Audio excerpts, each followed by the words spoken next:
Hey guys, so recently I did a review on the ColourPop Pro palette. Now this is a custom palette. It's not something that is pre-made like the Juvia's Place Zulu palette that I have here, but I do kind of feel like the color payoff for both of these palettes are quite similar, and I wanted to do something that I did with the ColourPop versus Morphe video, where I just kind of went through the differences between the two palettes and kind of decided for myself like what one do I feel is better in regards to price, quality, the way that it swatches, the way that it performs on the eye, all of that kind of stuff.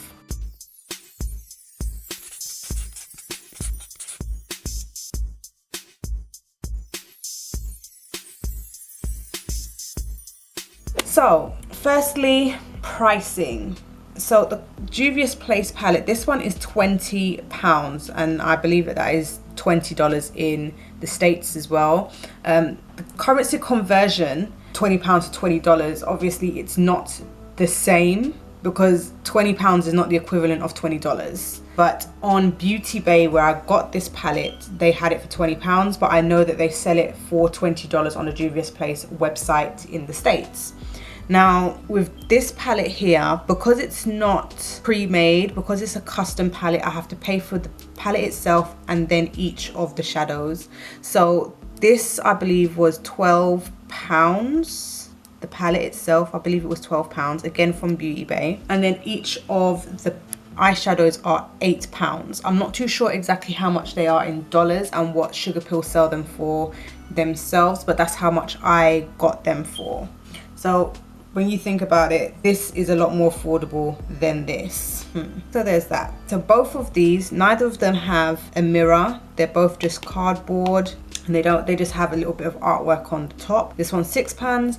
This one is £9, and both sets look like they have the exact same diameter pan. Now, just because they're the same diameter doesn't necessarily mean that they have the exact same amount of product, but I'm sure that they have the same amount of product. The reason why I say that is because you can have a pan which is the same diameter, but it doesn't mean that it's the same thickness. That is something that I have found before. That means if it's not the same thickness, then it doesn't hold as much product in the pan. So that's just something to keep in mind. But they may be the exact same, but I'm just not 100% sure. It's just something for me to put out there. So as you can see with these shadows, there's quite a few which are similar. I don't have a blue in this palette, but I do have a very similar red, very similar purple, very similar yellow, shimmery pink and shimmery green. So we're going to have a look at a few of those and see how they swatch. I have done videos on both of these palettes, so I will leave those linked down below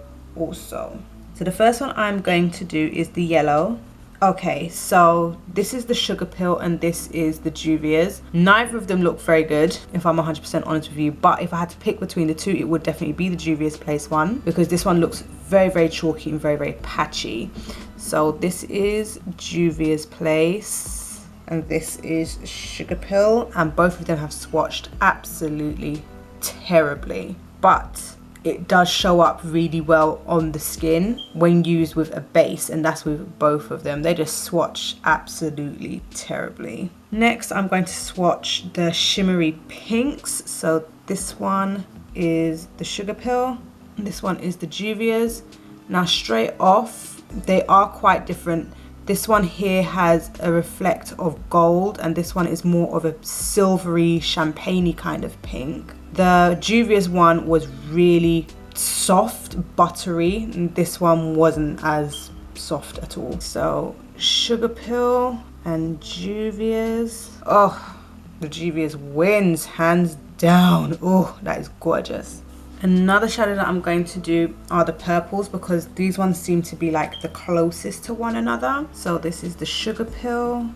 Wow. And this is the Juvia's. Both of them swatch absolutely terribly. So this is the Sugarpill, this is the Juvia's. I feel like they both lost.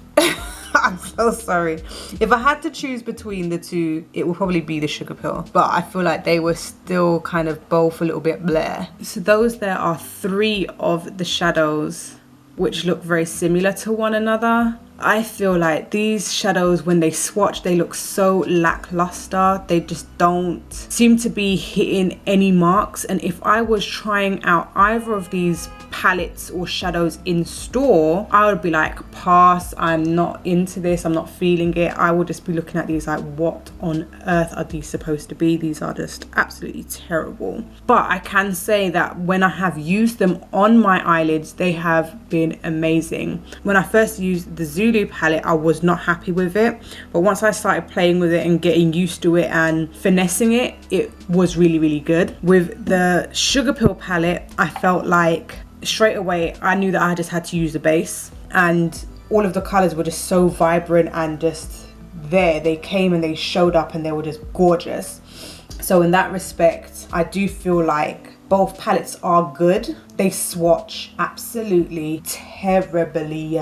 Cost wise, I feel like obviously Juvias will win because their price is $20 as opposed to this where it's like $8 per shadow plus an additional 12 for the palette itself. So automatically Juvias will get that one, and of course because they have an additional 3 shadows as opposed to the Sugarpill, which only has 6. Now Sugarpill does have a 12 pan version of this, which was the original. I decided not to get 12 pan because I wasn't too sure, because I was buying online, I wasn't too sure whether or not it was going to live up to my expectations. So I decided just to get the 6 pan and just to fill that up rather than invest in a 12 pan, which means I'm going to spend a hell of a lot of money. And the way that I am, if I buy a custom palette, I'm filling it up with all of the shadows which are allocated to that brand. So if I buy, as you can see here, a Sugarpill palette, I'm going to fill it up with Sugarpill eyeshadows. If I buy a Makeup Geek one, I'm going to fill it up with Makeup Geek shadows, and so on and so forth, as I have done with all of my other custom palettes. So I follow that kind of method. I don't like to like stray away. I wouldn't put another brand shadows in that custom palette. I just don't like doing that. It just feels dirty and wrong. But if you guys like to do that, that's more than okay. That's just how I feel for me personally. So I'm not judging anybody who likes to mix and match palettes and shadows. You do what you want to do with your own makeup. You bought it, you do whatever you want to do.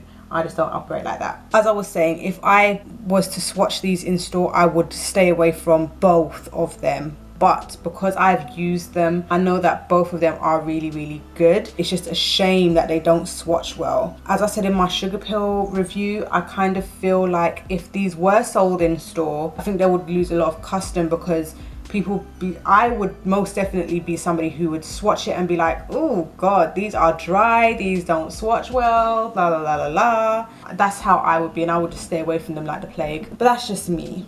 So let me know how you feel about Juvias, about Sugarpill. Have you tried either of these? Do you feel like one is better than the other? Do you not like either of them? Do you like both of them? Which one would you recommend? Me personally, price-wise, I would recommend Juvias because their prices are always decent. They're always good. And if you like this video, give it a thumbs up. Don't forget to subscribe, and I'll see you in the next video. Bye.